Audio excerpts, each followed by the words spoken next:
దేశవ్యాప్తంగా ఉన్నటువంటి సింగరేణి విశ్రాంత కార్మికులకు పెన్షన్ను పెంచాలని Singareni retired employees welfare association నాయకులు డిమాండ్ చేశారు. కనీస పెన్షన్ను 15,000 వరకు పెంచాలని తదితర డిమాండ్లతో Singareni retired employees welfare association ఆధ్వర్యంలో జయశంకర్ జిల్లా కేంద్రంలోని అంబేద్కర్ సెంటర్లో సింగరేణి విశ్రాంత కార్మికులు నిరసన చేపట్టారు.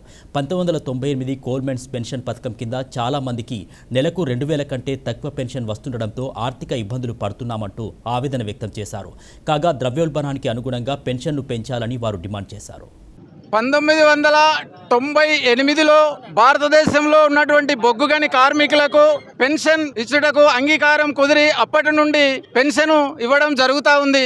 ఈ పెన్షన్ ప్రతి 3 సంవత్సరాలకు ఒకసారి రివైజ్ చేస్తామనే ఒప్పందం ఉన్నప్పటికీ 30 సంవత్సరాల నుంచి ఇంతవరకు ₹1 కూడా పెన్షన్ పెంచలేదు ఈ బొగ్గుగని కార్మికులకు. అప్పుడున్నటువంటి కార్మికులు దిగిపోయినప్పుడు ఉన్నటువంటి బేసిక్ మీద వచ్చేటటువంటి 300, 400, 500, 600, ₹1,000 లోపు పెన్షన్ తీసుకునే కార్మికులకు ఈరోజు ద్రవ్యోల్బణానికి అనుగుణంగా ధరలు పెరిగి పెన్షన్ లేక అధ్వాన్న జీవితం గడుపుతూ ఉన్నారు. గౌరవంగా ఒకప్పుడు డ్యూటీ చేస్తూ బ్రతికినటువంటి కార్మికులు దిగిపోయినాక వాళ్ళ జీవన విధానం పూర్తిగా అధ్వాన్నంగా మారిపోయింది. అడ్డా కూలీలుగా, డ్రైవర్లుగా, క్లీనర్లుగా ఇటుక బట్టీలలో ఇటుకలు మోస్తూ జీవన గడుపుతూ ఉన్నారు. ఒక్కొక్కరు భిక్షాటన కూడా సింగరేణి కార్మికులు చేస్తూ ఉన్నారు ఈరోజు తగిన పెన్షన్ లేక. కాబట్టి దేశవ్యాప్తంగా ఉన్నటువంటి 5 లక్షల బొగ్గు కార్మికులు పెన్షన్ తీసుకునే వాళ్ళు ఉన్నారు. వాళ్ళంతా ఈరోజు మార్చి 30 తారీఖు ఈరోజు ఢిల్లీలో జంతర్ మంతర్ పార్లమెంటు ముందు భారీ ధర్నా నిర్వహిస్తూ ఉన్నాం. దానికి అనుగుణంగా సింగరేణిలో కూడా ఎక్కడికక్కడ బొగ్గుగని కార్మికులు తీసుకునేటటువంటి పెన్షన్దారులంతా ఈరోజు వాళ్ళకు సంఘీభావంగా ఇక్కడ మేము భూపాలపల్లిలో కూడా సింగరేణి విశ్రాంత కార్మికులు అందరము వాళ్ళకు సంఘీభావం తెలుపుట కొరకు భూపాలపల్లి అంబేద్కర్ సెంటర్లో మేము ధర్నా చేస్తూ ఉన్నాం. ఎందుకంటే ₹300 పెన్షన్ వస్తే ఎలా జీవించాలి అనేదే మా ప్రశ్న. ఎన్నో దశాబ్దాలుగా మేము ఎంతోమంది రాజకీయ నాయకులకు, పార్లమెంటుకు, బొగ్గు మంత్రిత్వ శాఖకు కూడా ఎన్నోసార్లు మెమోరాండాలు ఇవ్వడం, ముఖ్యమంత్రులకు, ఎమ్మెల్యేలకు, కోల్బెల్ట్ ఎంపీలందరికీ కూడా మేము మెమోరాండాలు ఇవ్వడం జరిగింది. కానీ ఎక్కడికక్కడే ఇంతవరకు దాని మీద చర్య తీసుకోలేదు.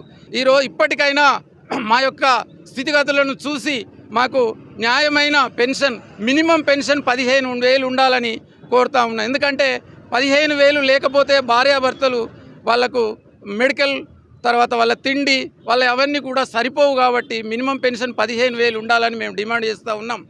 సింగరేణిలో బొగ్గుగని కార్మికులు 10,000 మంది ₹300 పెన్షన్ తీసుకునే వాళ్ళు ఉన్నారు. ఈరోజు 40,000 మంది పెన్షన్ తీసుకునే కార్మికులు ఉంటే దాంట్లో 15,000 మంది 200, 300, 1000 లోపు తీసుకునే వాళ్ళు ఉన్నారు. కనీసం వాళ్ళు నెలకు పాలు తాగడానికి, ఛాయ్ తాగడానికి పాలకు కూడా వచ్చే విధానం లేదు. కాబట్టి దయచేసి మేము రాజకీయ నాయకులకు కానీ పార్లమెంటుకు మేము విజ్ఞప్తి చేసేది ఏంటంటే వెంటనే మా పెన్షన్ను తగు విధంగా న్యాయంగా మా పెన్షన్ పెంచాలని మేము విజ్ఞప్తి చేస్తూ ఉన్నాం. ఢిల్లీలో జంతర్ మంతర్ వద్ద all India coal pensioners association తరఫున పెన్షన్ పెంచాలని మహాధర్నా అక్కడ జరుగుతూ ఉన్నది. ఇదే సమయంలో దానికి అనుకూలంగా సింగరేణిలో ఉన్నటువంటి విశ్రాంత కార్మికులు, సింగరేణిలో ఉన్నటువంటి 11 డివిజన్లలో కూడా ఈ యొక్క ధర్నాను నిర్వహిస్తూ ఉన్నాం. భూపాలపల్లిలో కూడా సింగరేణి విశ్రాంత కార్మికుల సంఘం అధ్యక్షులు గుండేటి సమ్మయ్య గారి ఆధ్వర్యంలో ఈ యొక్క అంబేద్కర్ చౌరస్తా వద్ద ఈ యొక్క ధర్నాను నిర్వహిస్తున్నాం. సింగరేణికి 35 ఏళ్లుగా సర్వీస్ చేసి కేంద్ర రాష్ట్ర ప్రభుత్వాలకు కోట్ల రూపాయలు ఇన్కమ్ ట్యాక్స్ కట్టినా కూడా దిగిపోయిన తర్వాత మరి అధ్వాన పరిస్థితుల్లో సింగరేణి కార్మికులు ఉన్నారు. ఆ పెన్షన్ తోటి 300 నుంచి ₹1,000 తీసుకునేటువంటి మా సోదరులు ఇందులో ఉన్నారు. మరి అనేకమైనటువంటి అనారోగ్య కారణాల చేత కూడా మరి కార్మికులు ఇబ్బంది పడుతూ ఉన్నారు. మరి వాటి యొక్క ఔషధాలకు కూడా పనికిరానటువంటి పెన్షన్ ఇస్తూ ఉన్నారు.